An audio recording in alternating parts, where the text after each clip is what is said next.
Once again, the thrilling adventures of the Shadow, the hard and relentless fight of one man against the forces of evil. These dramatizations are designed to demonstrate forcibly to old and young alike that crime does not pay.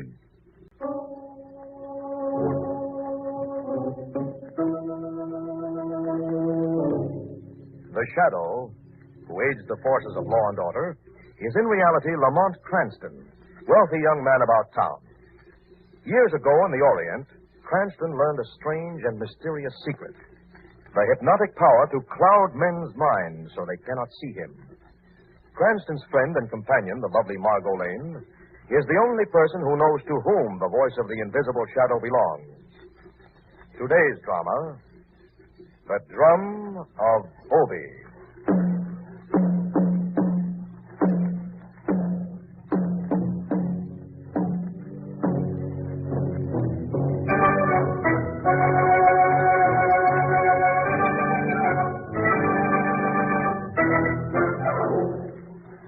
It was an inky black afternoon in early fall. All day a storm had been hovering over the city. And then at exactly 4:30 p.m., the first roll of thunder broke across the sky. Precisely at that instant, the door of the Heavenly Hope Funeral Parlor opened, and a lean-faced stranger in a wide-brimmed black hat entered and approached the owner of the establishment. I should like a coffin. Yes, sir? A teakwood coffin with silver handles lined with purple satin. Why, we should be able to make one for you, sir. That won't do. That won't do at all. I need it delivered before sundown. Before sundown, sir? I'll speak to my assistant. William? Yes, sir? This gentleman would like a teakwood casket with silver linings and purple satin lining. That can be arranged, I think. But he wants it delivered before sundown today. Well, that can be arranged, too. There's a coffin like that below in the storeroom. You are sure, William? Yes, sir. It just arrived with a new shipment. Excellent, excellent. Glad to serve you, sir. You've served me admirably. Such things are most important to me. You will favor me by making delivery to number 8 Acrestone Lane. Number 8 Acrestone Lane, yes, sir. There's been a death in your family, sir? Not yet. Eh? I said not yet. I don't understand. It isn't necessary that you understand. Are there any more details? Only for the record, sir, I should like to know whose funeral it is to be. The funeral of Mr. T. Theodore Jedrick, the second. T. Theodore Jedrick II. Make a note of that, William. And now, sir, your name? My name? For the record, sir. My name is T. Theodore Jedrick II.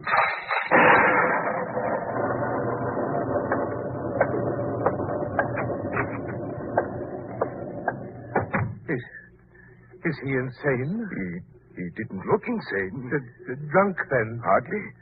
Look how steady he's walking across the street. Steady and straight as a... For heaven's sake, what's the matter with him? Eh? Doesn't he see that car coming? Look out, sir! Look out, sir! Mr. Jedrick, look out! Let me pass, please. Please, let me through.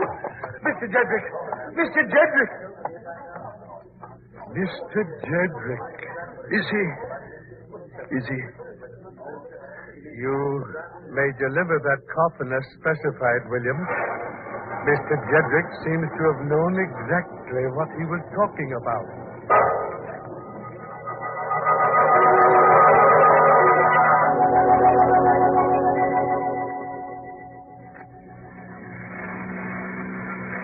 Lamont, Yes, Margot. If you have to listen to the car radio, can't you get some music? I want to catch a special news flash, Margot. But Lamont.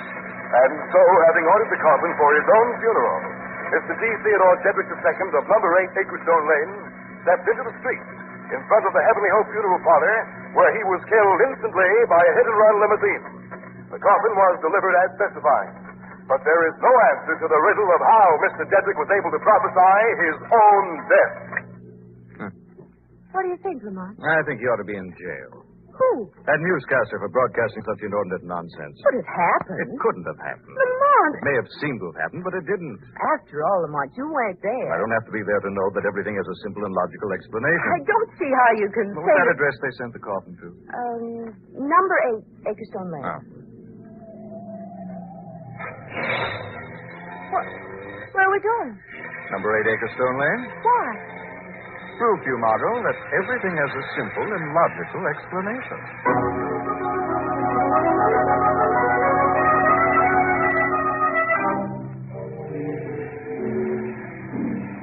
That must be it there, that house on the cliffside. Ghoulish, huh? An old dark mansion overhanging the sea. Strictly in character. Come on. Lamont, I think perhaps we ought to go home. What's that? A drum. It's remarkable. What's remarkable? That, Margot, is the rhythm of Obi. Obi. Yes. It's the rhythm of the drums that they play for the rituals of the god Obi. Who in the world is Obi? He's a kind of super demon god of the island of Jamaica.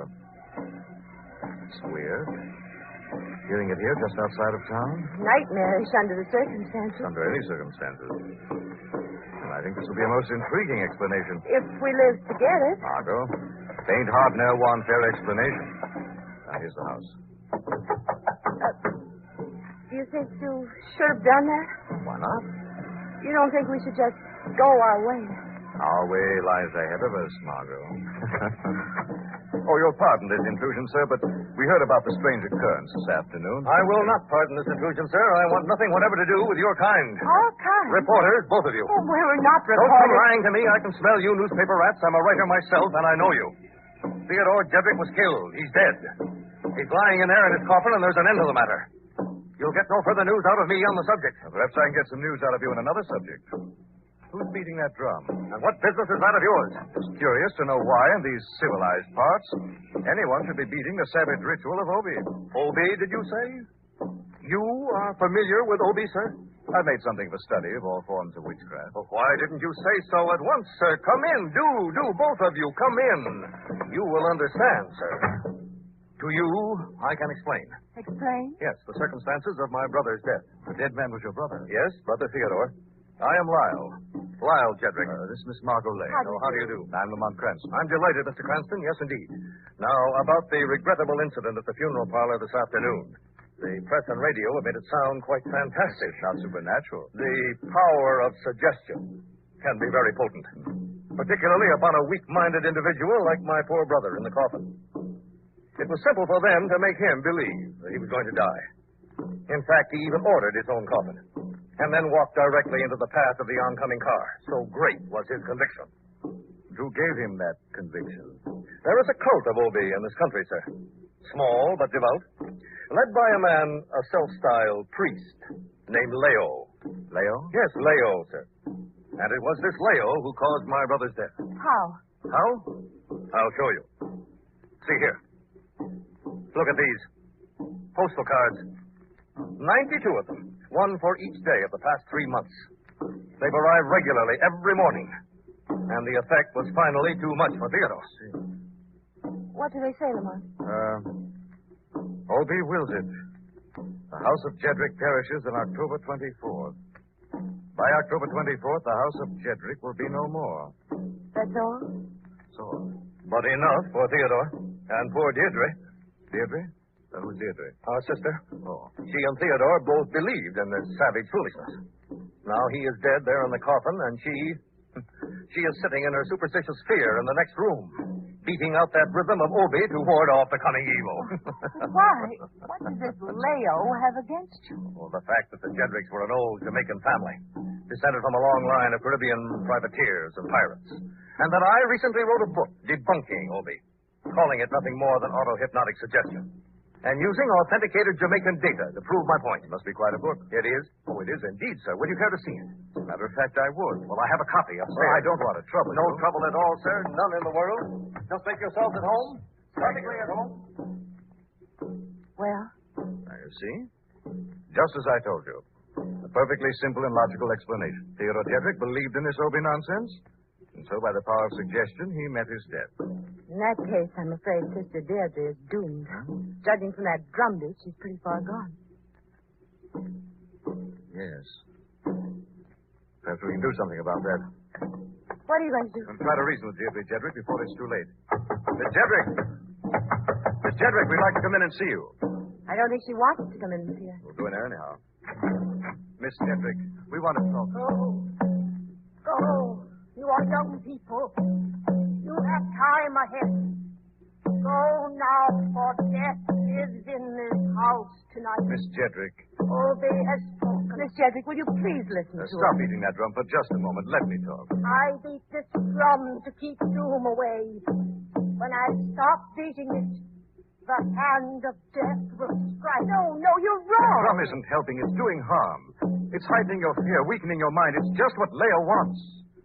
What Leo wants. Yes, believe me. Stop the drum just long enough to hear me out. Please. Please.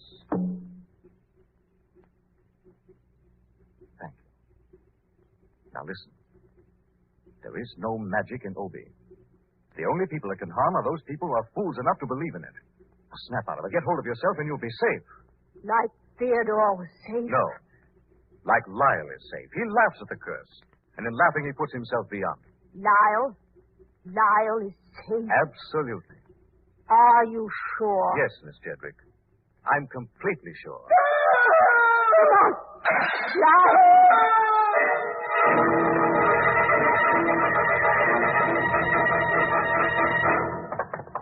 Screams came from upstairs here somewhere. Come on. What, Mark? That window there, the one facing the sea, it's been smashed to bits. It must have fallen from here. Jedrick! Jedrick! Listen, it's him. Yes. Crashed to the rocks and sea below.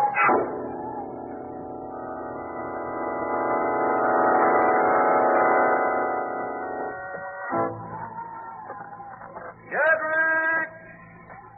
Lyle! Jedrick! Any answer? No, Margot. Only the wind.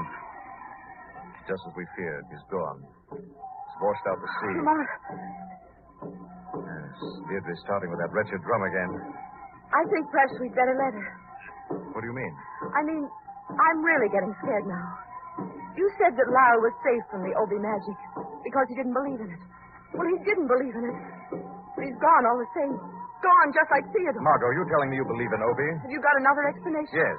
A simple and logical one, I suppose. Exactly. Whatever killed Lyle Jedrick wasn't magic. Well, what then? Murder, my sweet. Simple, logical, old-fashioned murder. But who? Oh, perhaps Leo the priest. You mean that Leo... I mean, it's quite possible that that kind of fanatic wouldn't hesitate. Oh, I hardly think it'll rain. What did you say? I said I hardly think it'll rain. I don't Well, know. after all, we've had our share of storms this fall, and in my opinion, here we are. The truth. I saw you when you climbed the wall just now, friend. I saw you duck behind this clump of trees. Me no harm, man. Only poor Sam. Pull on his thumb. Go, man. Let loose. Let me loose. Stand still. Yes, I am. Stand still, or you still got an arm to cry aloud. Why you hurt me, man? Only Sam passing by. Yes, we'll see about that. Margot. Yes, Lamont. I want you to go inside. Get Miss Deirdre. Pry her loose from that drum if you have to. What do you want with I it? wanted to take a look at this chap and see if I haven't captured old man Trouble himself. You mean Obi? I think we're standing face to face with his nibs. The high muckety-muck of Obi. Leo himself.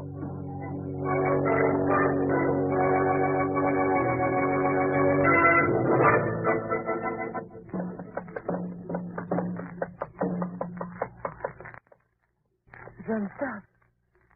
I never thought she'd stop it then as long as it... As long as she lived. Deirdre. Miss Deirdre, are you all right? Miss Deirdre, Miss... Oh. Deirdre, what's happened? Get the young man. Get him. Get him quick. Lamont! Oh,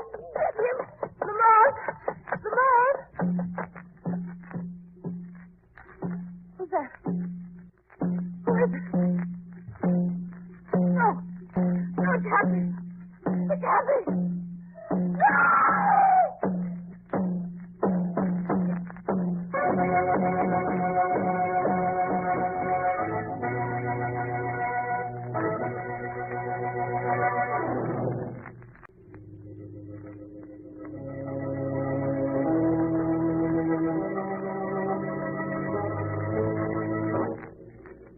Cranston wanted to find a simple and logical explanation for the weird happenings in the house of Jedrick, a bleak castle overlooking the sea.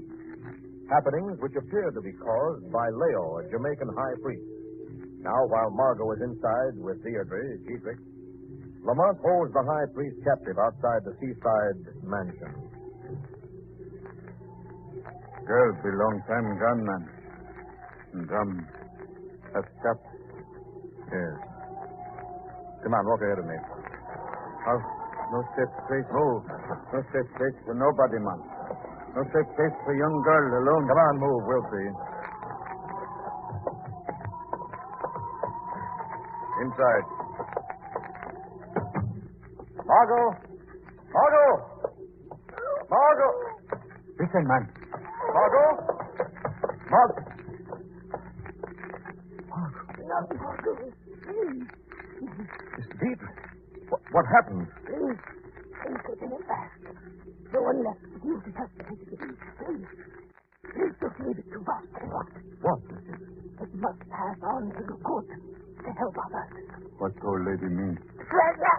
The treasure. Treasure? What treasure? The Cedric treasure. It's our family's wealth. Where it is? Oh.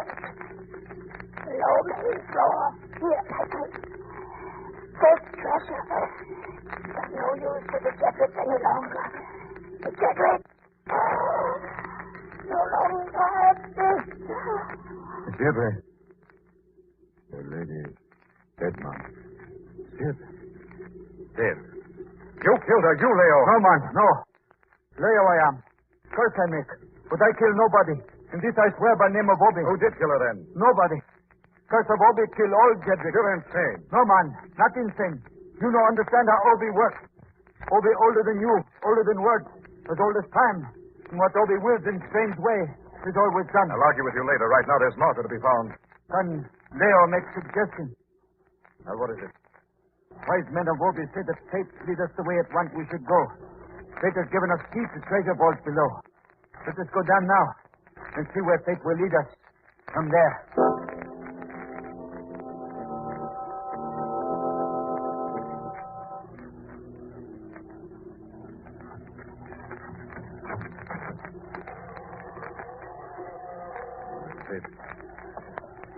Margot? Margot! Girl, not here. Seems very much like treasure is. Look, one. Row of old teacher. Open one of them. Empty. Open another one. Empty. All empty. Things. In man. Very. Seems almost as if... What's that there? Where? On the floor at your feet. Oh, this. Here, let me see it. What is it? Piece of ordinary foolscap. What is all? No, that's not all. There's something scrawled on it in pencil. What? Sort of seaman's chart. Map of a cove with shorelines drawn in and channel markings indicated. What do you think, man? Me? I think there's a cove in the beach somewhere nearby. Little known and well concealed. In that cove, I think there may be a boat. A boat laden with treasure. A boat getting ready to sail for parts unknown.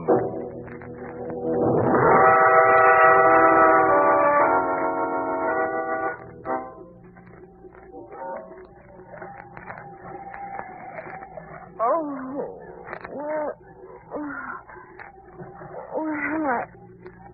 Lamont? Lamont? Oh, no. No, Lamont is not present, my dear Miss Lane. Who are you? Wait until I step into the light. There. No. Yes? No, Jedrick. The same dear girl? No, it can't be. You're dead. You're dead. Your certainty of my death is a trifle exaggerated. But you fell from that window. My fall from the window was entirely illusory. You mean... I mean, I faked it But why did you? for purposes of my own. And now, if you will pardon me, I must start the engine. What am I doing on this boat? Oh, that. Let's just say that we are going on a little voyage. No. Yes. You are going along as hostage, Miss Lane. Just so that I shall have a weapon over Mr. Cranston's head, in case he ever discovers too much and threatens my security. No. Help! Help! Now, look, my dear. Today I killed my own brother by running over him in a car. Tonight I have stabbed my own sister, and I shan't balk too much at killing you. What was that? Who's aboard? Who's that laughing? I am the Shadow. Shadow? Where are you? I can't see you. You can't see me, but I'm here nevertheless. Invisible, but on hand to see that justice triumphs over the ugly game you've played, Lyle Jedrick. What game? You've killed off your entire family, trying to use the smoke screen of the Obi curse, trying to make it appear that not you, but the priest Leo is guilty of all this death and destruction. Well, you're wrong. You're wrong, Shadow. Why should I do such a thing? For the Jedrick treasure. A treasure that belonged to all the Jedricks in common, and that you couldn't abide. You wanted it for yourself, every penny of it for yourself alone. You knew that such a treasure made up of rare and antique coins could have been too easily identified if any of your family were left alive. And so you killed them one by one. It'll do you no good to lie, Jedrick. The Shadow knows. And what if the Shadow does? I have law and decency and civilization on my side. You have nothing. This is nothing? Oh, son! This is nothing, Shadow! You'll come to nothing in the end. We'll see! Let me go! Where are you going? Below, to start the engine. And if you so much as raise a finger to detain me, I shall send Miss Lane along to keep eternal company with Deirdre and dear Theodore. You're not leaving here, Jedrick. What's that? You're not leaving here, Jedrick. Leo. You're staying right here. You're staying for now and for all time. Now, look, Leo. Be smart, fella. Look, I'll give it with you. The treasure will be half shares for each one of us. Not treasure I want. Well, what then? What can I give you, fella? Revenge. No. Revenge for Obi. Revenge for God you have made a mockery. But I... You have belittled Obi magic. Use it to steal.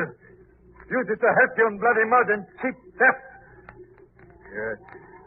What I want you can give me. So, And you shall give me. Revenge. you stand where you are. Revenge. I tell you, I'm desperate. Another step and I'll fire. Revenge. So what's the matter with you? Fall, I tell you. Revenge. Fall.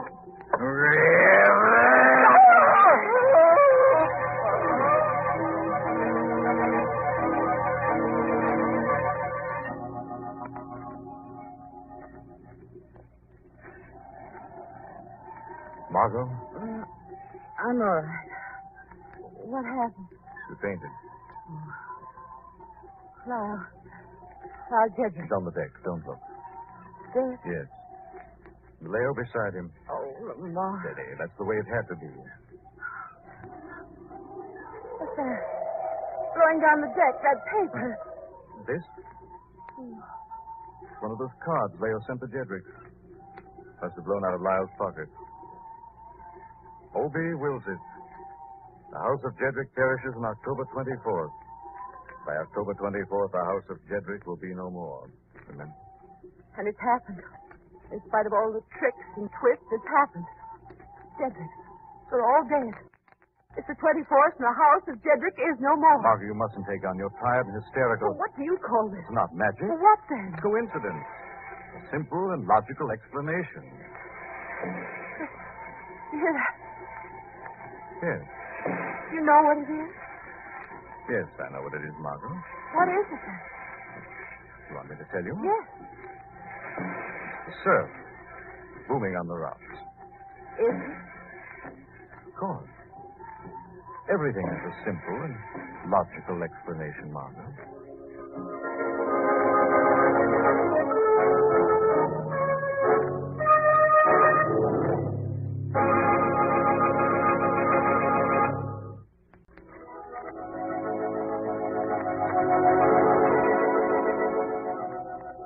This story is copyrighted by Street and Smith Publications, Incorporated.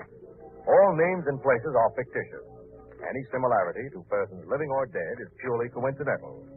Listen again next week, same time, same station, when the shadow will again demonstrate that The weed of crime bears bitter fruit. Crime does not pay. The shadow knows.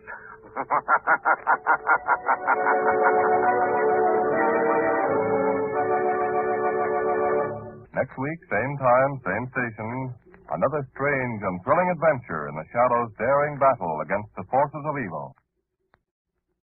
The part of Lamont Cranston was played by Brett Morrison, Margot by Grace Matthews. This program came to you from New York. Stay tuned now for Quick as a Flash.